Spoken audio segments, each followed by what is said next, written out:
Oi pessoal, tudo bem com vocês? Eu espero que vocês estejam bem. Hoje é a nossa terceira aula de saúde da mulher e eu resolvi abordar a assistência de enfermagem em situações obstétricas de risco. Para a gente falar de situações obstétricas de risco, né, a gente tem que mais uma vez destacar a importância do pré-natal, que a finalidade do pré-natal é garantir ao final da gestação o bem-estar do binômio mãe e filho e que o pré-natal ele tem o intuito de detectar o mais precocemente possível os fatores de risco para que essa gestação possa transcorrer de forma segura, né? E o que são fatores de risco, né? É a característica ou circunstância que se associa à probabilidade maior do indivíduo sofrer dano à saúde. E eles têm tipos ou natureza, no caso biológicos, né, que é a idade, né? Mulheres muito jovens, com menos de 15 anos, mulheres com mais de 35 anos. A questão da estatura, mulheres com menos de 1,45 m. O peso, mulheres que estão desnutridas, mulheres que estão obesas, né?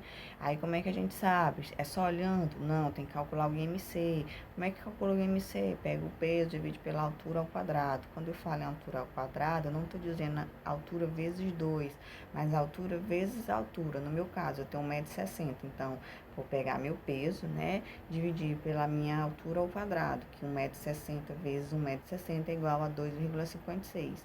E aí, de acordo com o valor que eu encontrar, eu vou dizer se eu estou eutrófica, que é o peso normal, desnutrida, com sobrepeso ou com a obesidade, tá? O próprio sistema, ele calcula o IMC, então não é obrigado que vocês façam esse cálculo, tá? No lugar que você for trabalhar, se usar o ESUS, vocês só vão colocar o peso e a altura que o próprio sistema já vai calcular. E aí ele também classifica. Então você só vai, cabe ao profissional de nível superior que está fazendo o pré-natal ter essa atenção, ter esse olhar atento para essa questão, ok? E fatores clínicos, né? Se essa mulher já é hipertensa, se ela é diabética, se ela faz uso de medicação anticonvulsivante, se ela faz uso de algum tipo de psicotrópico, para poder decidir a conduta dessa gestação, né? Os fatores ambientais, como é o local que ela vive. Ela mora num local que tem água encanada, que tem rede de esgoto, que tem saneamento básico, ou ela tem que carregar lata d'água na cabeça, né, todo dia. A questão dos fatores assistenciais, ela tem uma rede de apoio dentro de casa, o parceiro está satisfeito com essa gestação, aceita essa gestação, a família ajuda, ela dispõe de uma equipe de saúde que ela possa ser atendida, ou ela tem que caminhar quilômetros, né, para poder ser atendida, para poder realizar o pré-natal, que acaba dificultando o acesso ao pré-natal, né? Questão sociocultural, ela estudou até que série, né? Quais os conhecimentos que essa mulher tem? Ela é uma mulher que tem a mente aberta, que aceita as orientações, que cumpre as orientações, ou é aquela mulher que tem a mente fechada, que ela até escuta o que a equipe está falando, o que o agente de saúde está falando, mas ela faz totalmente o inverso. E os fatores econômicos, né, que a gente sabe que a gente precisa de dinheiro para tudo, uma gestação não ia ser diferente, ela tem que comprar alimentação, ela tem que comprar roupa, ela tem que comprar medicação, ela tem que preparar um enxoval dessa criança, né? A gente está vivendo um ano atípico, um ano de pandemia, que muitas pessoas perderam o emprego, algumas conseguiram auxílio, outras não. Então, o fato econômico é um fator super importante. Já relacionado aos fatores obstétricos, né, vem a questão se é a primeira gravidez, porque a mulher na primeira gravidez, ela tá cheia de medos, ela não tem conhecimento, né, do turbilhão de emoções que a mulher grávida passa, nem como é como deve ser a conduta dessa mulher, né, que a mulher grávida não pode beber, não pode fumar, tem que se alimentar no horário. A questão da multiparidade, se ela tem muitos filhos, né? Porque ela já tendo muitos filhos, como é que tá a questão da saúde desse útero? Como é que é a questão da vida dela? Ela tem quem cuide dessas crianças para ela poder descansar durante o puerpério, para ela poder ter um auxílio nas tarefas domésticas, né? Se essa idade aconteceu em idade reprodutiva precoce ou tardia, né? Se ela é uma menina com menos de 15 anos, um adolescente que está passando por esse momento da vida tão difícil sozinha, ou se ela já é uma mulher com mais de 35, 40 ou até 45 anos que está gestante, tá? Hoje em dia é bem mais comum a gente ver mulheres com mais de 40 anos grávidas, né? Porque as mulheres estão deixando para depois a gestação, elas estão procurando estudar, estão procurando fazer uma especialização, se assegurar no mercado de trabalho, né? Para poder conseguir engravidar. As mulheres que têm uma condição financeira mais abastada, tipo a, a Ivete Sangalo, né? Essas mulheres, elas fazem o armazenamento desses óvulos, né? Antes de chegar aos 35 anos, elas congelam esses óvulos e aí no momento que elas decidem engravidar, elas utilizam esses óvulos. As mulheres comuns, né, que é a nossa realidade, elas não têm esse poder aquisitivo para estar armazenando esses óvulos. E aí é preocupante porque se uma mulher tem 30 anos, os óvulos dela também têm 30 anos. Se tem 35, eles também têm 35. E com o passar do tempo, eles podem apresentar algum tipo de problema, tá? Se essa mulher já tem história de abortamentos anteriores, né, sejam eles espontâneos ou provocados, a gente vai falar sobre a diferença dos abortos um pouquinho mais na frente, tá? E a questão da desnutrição, se ela está desnutrida, ela pode estar com deficiência de ferro, ela pode estar com deficiência de outros nutrientes que são essenciais para o bom andamento de uma gestação. Professora, mas o que é um abortamento, né? Abortamento é quando você interrompe uma gravidez até ela chegar à 20ª semana e que esse feto ele tem menos que 500 gramas de peso. Ele pode ser precoce quando ele acontece até a 12ª semana, né? Até 12 semanas de gestação, ou tardio quando ele ocorre entre 12 e 20 semanas. Entre 22 semanas e 36 semanas já não é considerado aborto, é considerado um parto prematuro, mesmo que este bebezinho não venha a sobreviver, tá? E os fatores que favorecem o aborto, né? A gente tem os fatores ovulares, que são as anomalias cromossômicas dos gametas, que podem ser tanto materno quanto paterno, né? Que a gente tem os gametas femininos, que são os óvulos, e os gametas masculinos, que são os espermatozoides. E anomalias no desenvolvimento inicial do ovo, né? Quando está lá se formando, tem algum tipo de problema, ou ainda anomalia nos anexos fetais, porque tem que formar a placenta, tem que formar toda uma rede para dar assistência ao desenvolvimento dessa nova vida. E tem os fatores maternos, né? Esses fatores maternos, eles são decorrentes de malformações congênitas, né? Ou hipoplasia do útero. Quando esse útero ele tem algum tipo de alteração que dificulta a permanência desse embrião dentro do útero, tá? Perdão, né? Incompetência do istmo, que é quando o orifício interno do colo não consegue permanecer fechado, ou ainda algum tipo de tumor, tá?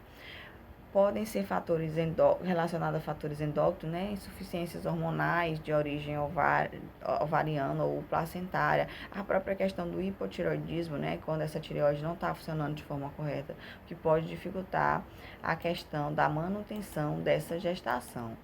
Ou alguma causa geral, né? Causas infecciosas, pegou uma Covid, pegou uma zika, pegou uma rubéola, um sarampo, tá? Pode provocar, culminar num aborto, né? A questão parasitária, algum tipo de parasita traumática, ela sofreu um acidente de trânsito, ela levou uma queda da escada, ou distúrbios psíquicos, né? Ela tem alguma alteração psíquica que pode culminar em um aborto. Algum tipo de medicação que ela toma pode provocar o aborto. Por isso que mulher grávida só pode tomar medicação com prescrição do médico ou do cirurgião dentista. Você a menstruação atrasou, você tem consciência que está grávida, faça o teste. E aí, se você precisar, comunique ao seu médico ou ao seu cirurgião dentista para poder fazer uso da medicação. E outros fatores, né? Outras drogas, no caso, quando eu me refiro a essas drogas, eu estou me referindo às drogas ilícitas, crack, cocaína, a maconha, tá? Porque a gente tem as drogas lícitas, que no caso é o álcool e o cigarro, que eles devem ser evitados durante todo o período de gestação, assim como também durante o período da amamentação. E, mais uma vez, né, quem bem souber tem que evitar o consumo do álcool e quem bem souber nunca coloca um cigarro na boca, porque o cigarro pode causar câncer de boca, de faringe, de garganta, de pulmão e por aí fora vai, tá? Por onde aquela fumaça passa, ela é altamente tóxica e altamente prejudicial. Esse aborto, ele pode ser espontâneo, e acontece sem qualquer interferência externa. A mulher tá aqui e de boa assistindo televisão e pode se sentir mal e for ir para o hospital e descobrir que está sofrendo um aborto, ou mesmo ela não sente nada. E aí, quando vai fazer a ultrassom, descobre que aconteceu um aborto, tá? Ele pode ser evitável quando essa mulher tem ameaça do aborto e se ela ficar em repouso, se ela fizer uso da medicação, ela consegue levar essa gestação adiante. E inevitável, quando mesmo ela ficando em repouso, os médicos não têm o que fazer, tá? Pode ser completo, quando sai tudo, né, o embrião e todos os anexos, ou incompleto, quando ela tem uma perda, tem um sangramento, mas não é expelido tudo e é preciso ser submetida a uma curetagem. Ou, no caso, o aborto espontâneo, né? Ou provocado ou induzido, né? Quando essa mulher faz uso de alguma coisa para eliminar realmente esse ovo sadio que está ali implantado, né? Ou através da sucção, ou através de uso de substâncias tóxicas na cavidade uterina, ou mesmo da própria curetagem, né? A gente sabe que o aborto no Brasil é crime, é considerado ilegal. A mulher só tem o direito de abortar em caso de estupro, né? Ou em caso que oferece risco de a vida materna, né? Quando a gestação coloca em risco a vida materna, ou ainda quando o bebê é anencéfalo, ele não tem cérebro, mas para isso ela precisa ter todos os exames, entrar com pedido na justiça para que possa ocorrer. Mas a gente sabe que muitas mulheres fazem um aborto, né? Tanto as mulheres sofrem aborto espontâneo, que esse assunto precisa ser debatido, né? Quanto existem mulheres que fazem aborto porque engravidou e não querem levar a gestação adiante. E aí elas fazem uso de artifícios, né? Tomam medicação, introduzem coisas, né? Através da vagina para chegar até o útero com a finalidade de provocar o aborto, tá? Esse aborto ele pode ser químico quando ela toma medicação, né? Algumas mulheres tomam e também introduzem na vagina para provocar esse aborto. O aborto pode ser feito através da curetagem, quando um profissional médico, um profissional de saúde, ou mesmo numa clínica clandestina, é introduzido uma cureta, que é uma espécie de colher, e aí faz uma raspagem no colo do útero e junto com essa colher sai o embrião, tá ok? Ele ainda pode ser por evacuação, né? Que é quando é introduzido um, um instrumento no colo do útero, tá? Com o intuito de puxar o bebê. O bebê, ele é quebrado, ele é repartido mesmo, ele sai os pedaços do local que devia ser o abrigo, que é o colo do útero, que é o organismo materno, tá? Pode acontecer um nascimento parcial, né? Que é quando é induzido tipo um parto, e aí só não sai a cabecinha, e aí essa cabeça é puxada pela pessoa que está fazendo, tá? Como eu já falei, né? O aborto, ele só é permitido em casos de estupro, né? Quando existe risco de vida materno, ou então quando esse bebê ele é anencéfalo. O aborto, fora isso, ele é considerado um crime, tá? A pessoa que faz o aborto, ela pode ser presa, assim como o profissional que executa o aborto, ele também pode ser preso, né? Professor, e quando eu estiver trabalhando, que chegar uma mulher que está fazendo uma curetagem, né? Está sendo submetida a uma curetagem. Primeiro a gente tem que saber se ela tem que ser submetida a uma curetagem por conta de um aborto espontâneo retido, né? Por conta de algum problema que aconteceu, porque nem todas as mulheres desejam fazer um aborto, elas podem passar por essa experiência. Então, aí se você é totalmente contra, você avisa para o seu profissional enfermeiro, né, o profissional responsável pela equipe, que você não concorda e pede para trocar com alguém e a outra pessoa entra no seu lugar para ajudar nessa curetagem, tá? Então, assim, quais os sinais e sintomas, né, de uma mulher que está sofrendo um abortamento? Ela pode sentir uma dor tipo cólica no baixo ventre e pode apresentar hemorragia por via vaginal, tá? Só que nem sempre esse aborto ele pode acontecer dessa forma, tá bom? Quais são as ameaças de abortamento, né? Quando essa mulher apresenta sangramento moderado, quando ela tem cólicas discretas, né? E o colo uterino ele apresenta pequena ou nenhuma dilatação. Então, assim, mulher grávida, ela sangrou, é uma emergência, ela tem que ir numa maternidade e buscar atendimento. O profissional médico que está lá, ele vai avaliar essa mulher, vai ver a questão da intensidade desse sangramento e vai ver a questão se tem dilatação, ele vai ter que fazer o toque para ver se tem dilatação, tá? Essa mulher, ela precisa de tratamento, né? Ela precisa principalmente ela vai ter que fazer uma medicação para segurar essa gestação, ela vai ter que fazer repouso, né? Mas ela precisa principalmente de apoio psicológico para poder conseguir superar essa situação tão difícil, tá? E aí é feita a questão de medicamentos para evitar a dor, né? Para evitar as cólicas. Essa mulher ela é orientada a não ter relação sexual para poder manter essa gestação, tá? E assim, o, o aborto, né, ele é considerado habitual quando essa mulher apresenta abortamentos repetidos, que são de causa desconhecida, né? Ela engravidou 1, 2, 3, 4, 5 e todas essas gestações culminaram em um aborto. Ou infectado quando existe agentes patogênicos na cavidade uterina, né? Por algum motivo não saiu, não foi expelido tudo e aí ela acabou adquirindo uma infecção. Qual é o tratamento no caso do aborto infectado, né? Tem que ser removido o foco infeccioso, né? É prescrito antibiótico para essa mulher e é preciso que essa mulher seja acompanhada para saber como é que o organismo dela está reagindo. Então, se a mulher está grávida, ela sofreu um aborto, ela tem que ir ao médico para fazer uma ultrassom para ser avaliado se saiu tudo. Porque às vezes ela pensa que saiu tudo e não saiu, e aí ela pode apresentar um tipo de infecção. Professora, quais são os cuidados de enfermagem, né? Então, assim, manter a paciente em repouso e aquecida, verificar e registrar os sinais vitais, observar e registrar o sangramento vaginal. Está sangrando muito, esse sangramento é intenso, esse sangramento tem um odor fétido, né?